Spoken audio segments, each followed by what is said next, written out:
Hello दोस्तों, तो स्वागत है आपका हमारे YouTube चैनल पे। तो चलिए बिना ही किसी टाइम वेस्ट के प्रीवियस 20 ईयर इकोनॉमिक्स का हम लोग शुरू करते हैं पार्ट 1। हाँ, क्वेश्चन है, India has emerged as a software giant at the international level, suggest any one way to enhance the export of information technology. इसमें बोल रहा है एक आप कोई सजेशन दीजिए जिससे आप इंफॉर्मेशन एंड टेक्नोलॉजी को जो एक्सपोर्ट इंडिया से कोई भी चीज़ ज़्यादा एक्सपोर्ट बाहर कर सकते हैं, बाहर के लेवल में आप इंटरनेशनल लेवल में एक्सपोर्ट कर सकते हैं। इसका आंसर क्या होगा? इसका आंसर होगा ग्लोबलाइजेशन और इंटरनेशनल ट्रेड। चलिए तो अपने नेक्स्ट सवाल की ओर बढ़ते हैं। आ चुका हमारे सामने दूसरा सवाल। ये क्या लिखा है? Correct the following statement and rewrite it. Removing barriers or restriction by the government is known as globalization. इसमें बोल रहा है कि ये स्टेटमेंट क्या करेक्ट नहीं है, ये स्टेटमेंट करेक्ट करना है हमें, ये स्टेटमेंट गलत है। और दूसरा क्या दिया? International monetary fund is an organisation whose aim is to liberalise international trade. इसे भी हमें सही करना है। पहले देखिए क्या दिया हुआ है, रिमूविंग बैरियर्स और restriction by the government is known as globalisation. मतलब क्या? इसमें ग्लोबलाइजेशन था, रिमूविंग बैरियर्स जो करते थे, रेस्ट्रिक्शन को जो गवर्नमेंट हटाते थे उसको ग्लोबलाइजेशन था? नहीं, लिबरलाइजेशन था आंसर। चलिए देखते हैं इसका दोनों का। देख सकते हैं आंसर में भी दिया है ये लिबरलाइजेशन देते हैं, और दूसरा पार्ट जो है इंटरनेशनल मॉनेटरी फंड जो ऑर्गेनाइजेशन नहीं है जो लिबरलाइज करते हैं इंटरनेशनल ट्रेड को, उसको कौन करते हैं? इंटरनेशनल मॉनेटरी फंड नहीं, वर्ल्ड ट्रेड ऑर्गेनाइजेशन करते हैं। अब चलिए अपने नेक्स्ट सवाल की ओर बढ़ते हैं। तो जैसे कि देख सकते हैं हमारे आगे सवाल आ चुका है। ये कौन सा? Which of the following issues currency notes on behalf of the central government? कौन इशू करता है करेंसी सेंट्रल गवर्नमेंट के आधार पे? मतलब कौन सा बैंक करता है? स्टेट बैंक करता है, रिजर्व बैंक करता है, कॉमर्शियल बैंक करता है, यूनियन बैंक करता है? ये सब में कोई नहीं करता, इसको रिजर्व बैंक करता है। दोस्तों तो अपनी चौथे सवाल की ओर बढ़ते हैं। जैसे कि देख सकते हैं आपके सामने आ चुका, describe the significance of reserve bank of India. 3 number पे के लिए ये सवाल आ चुका है। सकते हो आंसर बहुत बड़ा 3 नंबर के लिए, इसलिए मुझे क्वेश्चन इरेज करना पड़ेगा। सकते हो 3 नंबर के लिए जो रिजर्व बैंक आया था, describe the significance of reserve bank of India. चलिए हम देखते हैं। It issues currency notes on behalf of the central government. ये तो हमने पढ़ा भी है, ये इशू करता है करेंसी सेंट्रल गवर्नमेंट के, मतलब सेंट्रल गवर्नमेंट गारंटी एक तरह से देता है। It supervise the function of formal source of loans. RBI monitors the bank and ensure that they maintain minimum reserves as per of the guidelines of central bank.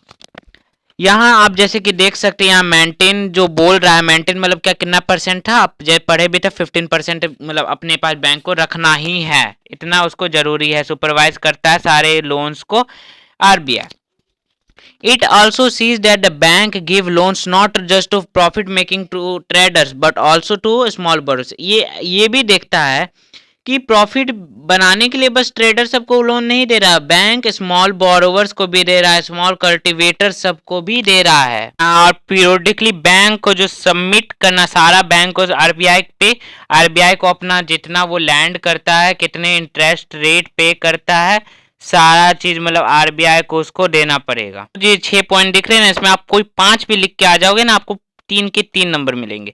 चलिए लेकिन 5वां point और 6वां point भी पढ़ लेते। 5वां पॉइंट क्या है? नहीं तो 6वां पॉइंट पढ़ लेते, इजी है, आप लोग पढ़ लीजिए। It acts as a banker to the government and it is constituent to of the foreign exchange reserve of the economy. ये एक बैंकर की तरह गवर्नमेंट के लिए काम करता, फॉरेन एक्सचेंज के लिए भी रिजर्व बैंक ही सारा इकोनॉमी को रिजर्व करके रखता है, सारा इकोनॉमी देखता है सारा चीज। और फिर 5वां भी पढ़ लेते, क्यों ही छोड़े। When commercial bank fails to get financial accommodation for anywhere, it's approach central bank as a last resort. Central bank advance loan to such banks against approved security. It ensures that the banking system of the country does not suffer from any setback and money market remains stable. ये commercial bank जो fails, अगर financial के लिए कोई भी पैसा सबके लिए जो फेल हो जाएगा तो वो सेंट्रल बैंक के पास जाएगा, सेंट्रल बैंक लोन देगा ये बैंक को अप्रूव करने के लिए कि ये सब सिक्योरिटी रखिए, ताकि तभी आपको बैंक, ताकि ये इसलिए करते हैं कि मनी जो रहे ना स्टेबल रहे, मार्केट में स्टेबल रहे, सारा चीज अच्छा से रहे। चलिए तो अपने नेक्स्ट सवाल की ओर बढ़ते हैं। आप आई होप आप सारे क्वेश्चन लिख रहे होगे, अभी तक 4 के 4 क्वेश्चन 2020 में आए हुए हैं, आपको सारे 20 ईयर्स PYQ करा दूंगा। चलिए तो दोस्तों हम अपनी 5वें सवाल की ओर बढ़ते हैं। इसमें क्या है देखते हैं। इसमें लिखा है the impact of globalism has not been uniform, explain with example. जो इम्पैक्ट पड़ा था ग्लोबलिज्म का, पूरे के पूरे जो पूरे सारे जगह ग्लोबलिज्म में इम्पैक्ट पड़ा था ना, वो अभी तक यूनिफॉर्म एक समान नहीं हुआ है, एग्जाम्पल से बताइए। तो चलिए इसका आंसर देखते हैं। आपके स्क्रीन में आ गया। मैं इसमें 6 पॉइंट बताऊंगा पर आपको इसमें 5 को याद रखने हैं।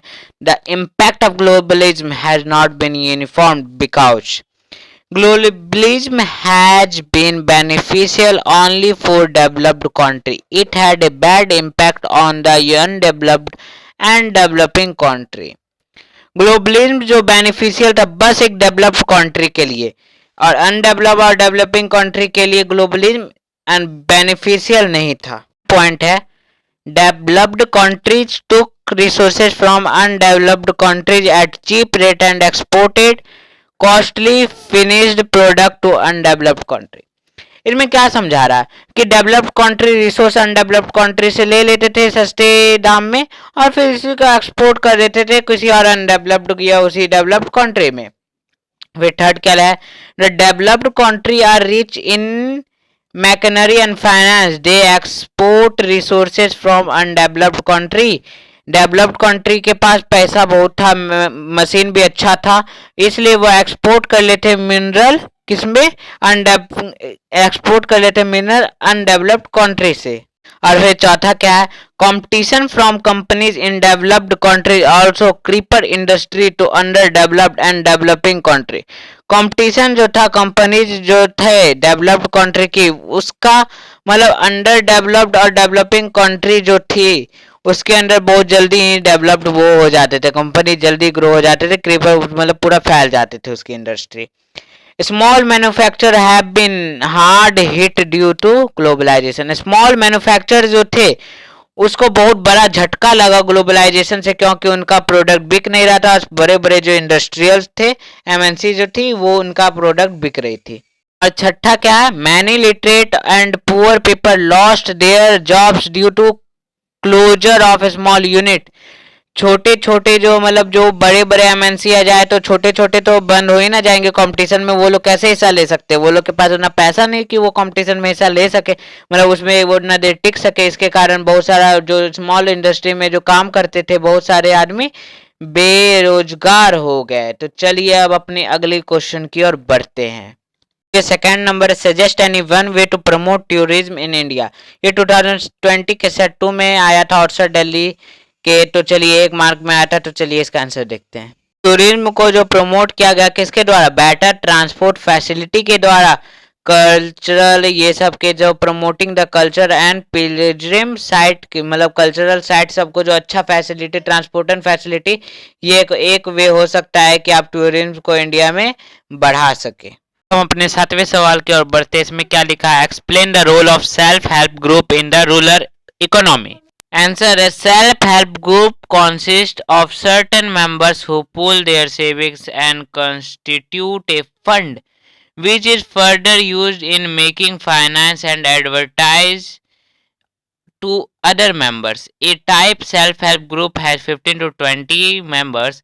The members pool their saving and after some time it become a large amount which was used to give loans to the needy ones at the very nominal rate of interest. This helped to reduce the function of informal sector of credit.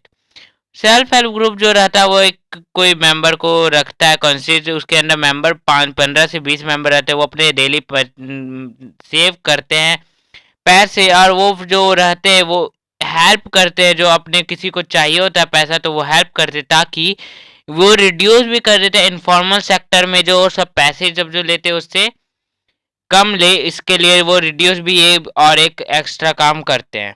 चलिए point पढ़ लेते हैं।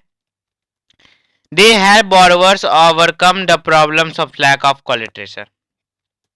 Collateral जो रहता है, किसी के पास जमीन सब नहीं रहता है गिरवी रखने के लिए, तो वो बोरोवर्स को उसके वो प्रॉब्लम से निकलने में मदद करते हैं।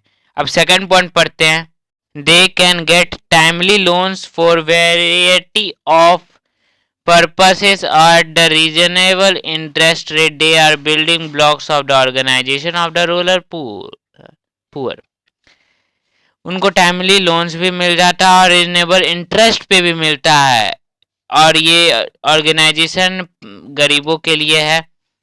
तीसरा है, it helps women to become self reliant. The regular meetings of the group provided a platform to discuss on the various social issue. ये वुमेन को एक प्लेटफॉर्म प्रोवाइड करता है तो डिस्कस करते हैं, रेगुलर जो मीटिंग करते हैं उसके कारण सोशल इशू पे भी वो डिस्कस कर सकते हैं। अब नेक्स्ट सवाल को अगली वीडियो में डिस्कस करेंगे। तो चलिए अभी के लिए बाय बाय। सब्सक्राइब कर दीजिए, लाइक कर दीजिए, शेयर कर दीजिए, बाद में मिलते हैं।